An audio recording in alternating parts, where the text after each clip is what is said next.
Bonjour à tous. Bon, j'espère, je vous souhaite bonnes vacances aux traîtres qui sont déjà partis et puis courage à ceux qui, comme moi, sont encore bloqués pour quelques semaines. À bientôt la libération. Bon, écoutez, comme prévu, les élections régionales ont eu l'impact sur la vie politique qu'on pouvait attendre, hein, parce que les choses sont quand même pas mal redistribuées sans l'être vraiment, mais il y a quand même des choses qui évoluent. Bon, à gauche. Euh, on a l'impression que les écologistes ont pris l'ascendant sur la gauche dans son ensemble.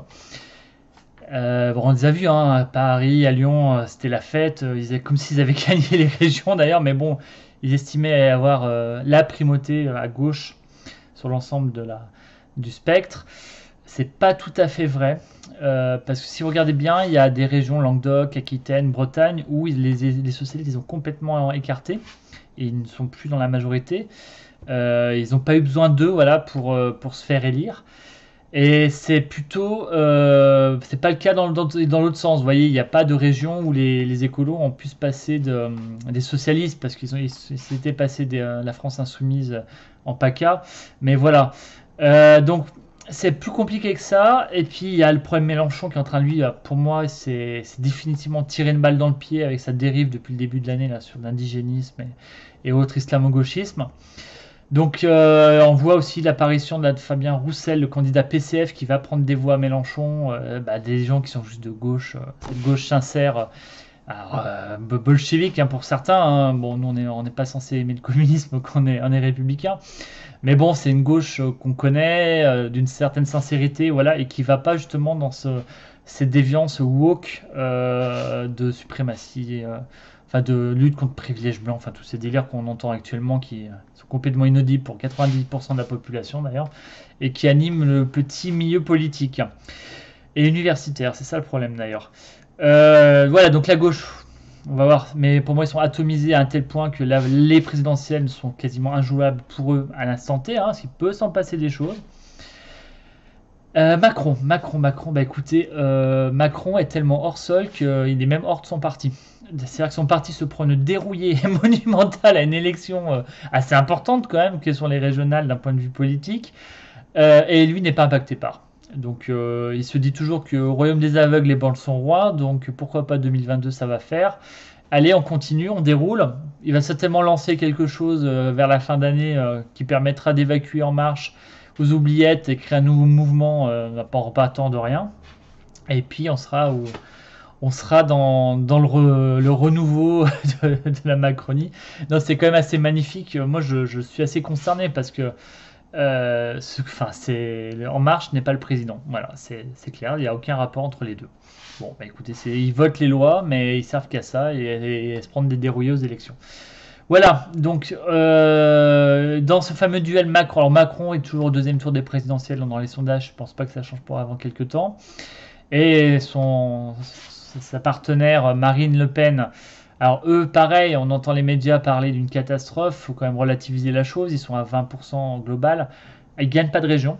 Alors ils gagnent pas de région parce qu'ils ont des problèmes de ressources humaines, ça aurait pu le faire en PACA, mais Marianne n'était quand même pas quelqu'un de mauvais, hein. Mais ça l'a pas fait parce qu'il y a eu le Front Républicain, il y a eu tout un bazar pas possible, et puis on se retrouve avec une victoire de Muselier assez large, qui avait un bilan aussi qui a aidé, hein, faut pas non plus lui enlever ça. Ils n'ont pas gagné la Bourgogne-Franche-Comté qui était largement prenable. D'ailleurs, c'était parmi la région peut-être après PACA la plus sûre, hein, pour eux, parce qu'ils avaient un candidat qui était mauvais, qui a dit des choses insupportables. Alors, dans un territoire ultra agricole, rire sur la pendaison, le suicide d'un agriculteur, enfin, faut pas avoir envie de gagner. Voilà, c'est vraiment l'acte manqué absolu. Mais bon, c'est juste qu'ils n'ont pas de. Ils ont pas de ils ont un problème de ressources humaines. Vous voyez bien, c'est des affiches chez Marine Le Pen qui est dessus, hein. Alors, vous savez jamais qui est le candidat. D'ailleurs, un candidat à une commune peut être candidat dans un autre département sur une cantonale. Enfin, c'est vraiment quelque chose d'assez particulier le fonctionnement du Front National. Et puis c'est très particulier parce que regardez par exemple le petit qui monte, la Bardella, qui est pas mauvais, hein, d'ailleurs, faut le reconnaître. Il y a 25 ans, je crois, bah, c'est juste le compagnon de la fille de la sœur, ouais, donc c'est le neveu par alliance, entre guillemets, de Marine Le Pen. Donc il est de la famille, vous inquiétez pas, lui va monter. Ça va continuer comme ça. Donc voilà, on est sur quelque chose. Ils sont en difficulté. Il y a un plafond de verre sur les collectivités parce qu'ils n'ont pas les réseaux qui permettent de gagner une région, un département. Ils n'ont pas, voilà, ils ont pas ça. Et ils sont pas construits pour le faire pour le moment, hein. Peut-être qu'un jour ils comprendront comment le faire, mais pour le moment ils n'ont pas ça. Les présidentielles seront une autre élection, donc faut pas non plus croire que Marine Le Pen va être balayée d'un claquement de doigts. Voilà, ça s'est pas passé. Ouais, enfin, il y a deux versions voilà, il y a deux personnes qui ont battu vraiment qui ont battu le Rassemblement national sur leur région. C'est Laurent Wauquiez et Xavier Bertrand. Et c'est deux visions des choses. Il y a Bertrand qui a rallié les opposants au Front National, qui jusqu'à dans un acte qui va du centre à la gauche, clairement, hein. On a quand même retrouvé sur des tracts de communistes face à des Fronts National, des rassemblements nationaux au cantonal. Donc c'est vraiment une opposition idéologique de rassemblement des opposants. Et puis après, il y a la version Rhône-Alpes, Auvergne-Rhône-Alpes. Bah là, c'est très différent. C'est mon point de vue, hein. Ça, par contre, c'est vraiment une analyse personnelle de ce que j'ai vu de l'intérieur et de ce que j'ai cru comprendre de cette élection. Et puis du travail qui a été fait à la région. Je pense qu'on a la région Wauquiez a su répondre à, en fait, le Rassemblement national dans notre région, il est vraiment très rural.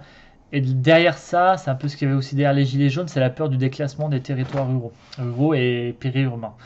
Et c'est là où on retrouve le vote Front National. Et en fait, la politique d'aménagement du territoire, de transport, enfin toute la politique qui a été faite sur les maisons de santé à destination des communes a fait que les gens se sont dit, mais c'est pas une fatalité en fait. Si on s'occupe de nous, si on a une politique dynamique vis-à-vis de nous, et bah on y arrive. Et bah, c'est comme ça que vous vous retrouvez avec des scores hallucinants dans le monde rural et périurbain de Laurent Wauquiez. Et bah, c'est sûr qu'à Lyon c'est un peu moins brillant, Grenoble c'est une catastrophe. Mais par contre, dès que vous sortez de ces villes-là, bah, bienvenue en terre wauquiéiste, quoi. Donc c'est vraiment c'est deux écoles, voilà. Donc battre Marine Le Pen en 2022, enfin, c'est peut-être voilà, c'est peut-être ce débat-là qu'il va falloir avoir. Est-ce qu'on répond aux questions qui crée le vote Le Pen, ou est-ce qu'on est dans l'opposition du le rassemblement des opposants à cette vision de la société et de la France qu'a Marine Le Pen. Vous voyez, c'est est-ce qu'on est pour quelque chose ou contre quelque chose. Donc c'est très différent. Moi j'ai toujours eu la tendance à être pour un projet qui bat les défis, enfin qui bat nos concurrents politiques, hein, que voilà l'opposition béate à quelqu'un. Ah non, lui, surtout pas lui. Non, si c'est surtout pas lui parce que c'est lui, ça a aucun sens. Voilà, c'est plutôt faisons ça pour que ça continue. Voilà. Donc c'est il y a moi ce que je ressens sur cette affaire sur le Marine Le Pen, c'est surtout la demande de renouveau à droite et c'est ce qui on ressent avec ce petit frémissement autour de Zemmour, là c'est 5%, des gens qui ont envie d'essayer quelque chose, d'avoir un débat d'idées, d'un qu'est-ce qu'on fait, mais de bouger, de faire les choses qui sont annoncées. Vraiment là, le 2022, c'est faire ce qui est annoncé, parce que sinon je sais pas où on va.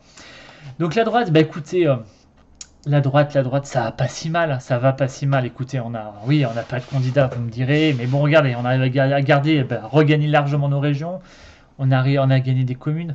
On a encore tout ce réseau, c'est vivant là, qui nous permet de garder le Sénat, ce réseau d'élus qui est présent, qui attend qu'une chose, c'est de partir au combat pour les présidentielles. On est prêt, voilà, pour les présidentielles. Maintenant, il nous faut qu'un candidat. Et ben moi, j'étais très content de voir cette tribune. On a retrouvé Wauquiez, Pécresse, il y avait qui Retailleau dedans, puis même Barnier est pas loin. Enfin, pour cette primaire. Moi, je trouve ça très bien parce qu'en fait, c'est les principaux intéressés, enfin les gens qui veulent vraiment partir pour cette élection, se disent il faut qu'on se départage entre nous d'une manière qui soit voilà, qui soit par le choix de nos sympathisants. Et ben moi je trouve ça très bien. Je veux dire c'est comme ça qu'on va y arriver. Alors tout le monde dit oh, la primaire. Vous vous souvenez, 2016, non, il n'y a pas eu de catastrophe aux primaires en 2016. La catastrophe c'est en 2017 avec cette histoire de costume. Et c'est pour ça qu'on perd la présidentielle. Il n'y a aucun rapport avec la primaire. Je veux dire, moi l'ayant vécu plus ou moins de l'intérieur. Le problème qu'il y a eu, c'est pas du tout des rancœurs, c'est juste qu'à un moment il y a eu une bunkérisation autour de Fillon et plus personne savait quoi dire. Alors dire les gens l'ont pas soutenu, mais c'est surtout que des gens savaient pas quoi faire pour le soutenir. Il y a eu une panique à bord, il y a eu un problème dans la conduite de la campagne. Alors c'est des livres, on en reparlera quand ça sera rentré dans l'histoire, parce que bon maintenant, je pense qu'il faut mieux laisser François Fillon à ses affaires. Enfin, même si elles sont pas très. Enfin bref, on parlera pas de ça, mais voilà, tournons la page Fillon et arrêtons de l'embêter avec ça. Mais je pense que quand on vraiment réétudiera la chose, vous verrez, c'est pas du tout ce qui en a été dit. Enfin voilà, la primaire n'y est pour rien. S'il n'y avait pas de costume, il n'y avait pas de problème. Ça déroulait, on l'a gagné hein, l'élection. Je veux dire, la primaire ou pas primaire. Hein, alors on me dit, oui, cette fameuse phrase, qui imagine le général de Gaulle mis en examen sortir pas la primaire, c'est ressorti, oui, c'est ressorti dans dans l'affaire Fillon, mais s'il n'y avait pas d'affaire Fillon, ça ne se ressortait pas. Donc voilà, tout ça pour vous dire que la primaire, c'est pas forcément une catastrophe, surtout si on l'a fait de manière intelligente. Donc là, moi, ce qui a l'air de... Il n'y aura pas de primaire ouverte, enfin je l'espère, hein, c'est un message. Hein. Il n'y aura pas de primaire ouverte, vous mettez 1 € dans l'urne en arrivant, et puis on prend les listes électorales générales et vous votez. Ce ne sera pas comme ça, il faut une primaire où vous vous inscrivez en amont sur un site internet et vous payez peut-être 10 €, parce que là vous avez vraiment une adhésion qui va vous embarquer dans toute la campagne présidentielle et législative d'ailleurs. Et vous êtes intégré dans un mouvement en tant que sympathisant et vous votez en tant que sympathisant à un mouvement, à une union de la droite, on va dire, pour des primaires. Et un mois après, comme ça, vous recevez les informations de la campagne. Par mail, comme ça, vous êtes inscrit, on peut vous envoyer des documents de campagne. Voilà, il y a une vraie campagne en interne qui se passe. Et puis, il y a un vote, peut-être Internet, d'après ce que j'ai cru comprendre, mais bon. Et puis là, vous votez, et puis après, voilà, c'est parti. Et là, on serait sur une primaire ouverte, mais quand même avec des gens qui sont intéressés, qui sont motivés, qui seront impliqués. Et ça nous permet voilà, de remettre du dynamisme à cette affaire. Et puis surtout, il n'y a pas de risque de... Je vois pas des écologistes débarquer en masse, payer 10 € pour venir voter, voter aux élections primaires, et puis recevoir des mails. Vous êtes sympathisant de la droite. Enfin, chaque mail, ils vont faire une syncope, les pauvres. Donc bon, c'est... Voilà, je suis assez serein, moi, sur ce modèle-là. Et puis, il y a d'autres modes de vote que vous savez, premier tour, deuxième tour, et puis il y en a un qui gagne tout. Il y a par exemple les démocrates à New York, ils ont fait un truc qui est intéressant, c'est vous classez dans vos ordres de préférence. Voilà, comme ça, si c'est votre deuxième qui gagne, finalement, vous n'êtes pas trop déçu. Et puis il n'y a pas de rancœur de moi je suis à fond pour lui, je déteste lui, non, parce que vous avez un classement. Enfin, bon, après aussi vous en votez deux. Vous avez une chance sur deux d'avoir un candidat. Vous voyez, il y a toujours quelque chose qui fait que vous n'êtes pas braqué sur absolu. Alors, vous allez faire campagne pour une personne, hein, vous inquiétez pas. Si Laurent Wauquiez décide d'y aller, je serai le premier à faire une campagne pour lui et à penser voilà, son élection et compagnie. Mais bon, s'il le décide, d'ailleurs, pour le moment, on ne sait pas, hein, c'est pas le cas. Voilà, donc c'est. Mais après, moi personnellement, je vous dis, si on me demande un deuxième choix, Michel Barnier, vu que je suis d'Albertville, ça va pas me faire du mal, au contraire. Donc voilà, il faut arriver dans ce côté compromis, union, où ça reste quand même dans la famille. Et puis même si c'est Valérie Pécresse, je lui en veux d'être partie comme elle est partie du parti, mais vu que là, elle fait preuve de responsabilité en revenant dans ce système de départage, moi je trouve que c'est tout ça à son honneur et on doit lui rendre ce respect-là. Donc voilà, écoutez, moi je crois à ça. Bon, maintenant vous allez me dire, mais Grégory, tu oublies de parler de quelqu'un. Oui, j'oublie de parler de quelqu'un. Il y a quelqu'un, il s'appelle Xavier Bertrand, qui continue son bonhomme de chemin, qui est sur son Aventin, qui dit, écoutez, moi je l'ai dit que j'étais candidat pour premier, vous allez venir avec moi et vous devez me suivre. Il y a un truc qu'il n'a pas compris, Xavier, c'est que là, il y a les Républicains, il y a Morin, donc il y a le centre, Valérie Pécresse, ils ont décidé de faire un truc de départage entre eux. Et ils vont le faire. Ça veut dire que de ce groupe-là, de ce processus-là, il va y avoir un candidat qui va sortir. Et s'il ne participe pas à ça, donc lui, c'est sûr, s'il dit je suis candidat tout seul, il sera candidat en 2022, il n'y a pas de problème. Par contre, il aura un autre candidat de droite, et là, on est sûr de tous perdre. Donc, et de lui, il va perdre. Alors, je sais qu'il a la pression parce que vu son âge, c'est son dernier champ écran de tir. Hein, c'est maintenant ou jamais. Qu'il y a il y a du bluff dans tous les sens. Et puis, alors, évidemment, il croit à sa destinée un peu gaulliste, enfin gaulienne, je dirais, de la rencontre d'un homme avec le peuple. Enfin, il y a un moment, c'est bon. Le général de Gaulle, c'est le général de Gaulle. On va le laisser où il est. Hein, c'est la statue du commandeur, mais n'est pas général de Gaulle qui veut, quoi. Enfin, à un moment, faut revenir un peu sur terre. Xavier Bertrand, il n'a pas le parcours du général de Gaulle. Hein. Je veux dire, c'est quand il parle au micro, la France ne s'arrête pas.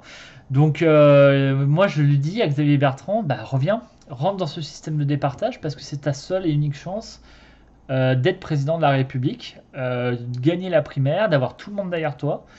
Alors peut-être que tu vas perdre, hein, mais si tu continues comme ça tout seul, tu vas perdre. Parce que nous, on va y aller.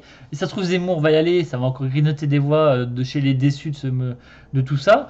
Donc en gros, on va rester tous comme des couillons sur le bord de la route et voir Macron-Le Pen se départager la présidence.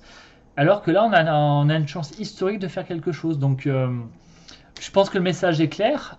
J'espère que c'est que du bluff pour négocier des choses sur le quorum, qui vote, comment on fait et compagnie. Mais si vraiment ils croient que là, tout ce qui est lancé, ça va tomber à l'eau et que les Républicains, avec ses maires, ses présidents de région, son Sénat, ils vont accourir derrière Xavier Bertrand parce que c'est le sauveur de la nation et compagnie. Enfin, faut revenir sur Terre là. C'est pas comme ça que ça va se passer. Et que le candidat que moi je soutiendrai, bah, il sera issu du système de départage qu'aura mis en place les Républicains et j'en soutiendrai pas un autre. Allez, je vous souhaite à tous une très bonne journée, de bonnes vacances si on se revoit pas. Ouais, enfin, je pense que j'en referai, hein, parce que je dis toujours je vais faire une pause, puis il suffit qu'un événement qui m'énerve et je fais une vidéo. Enfin voilà, allez, à très bientôt.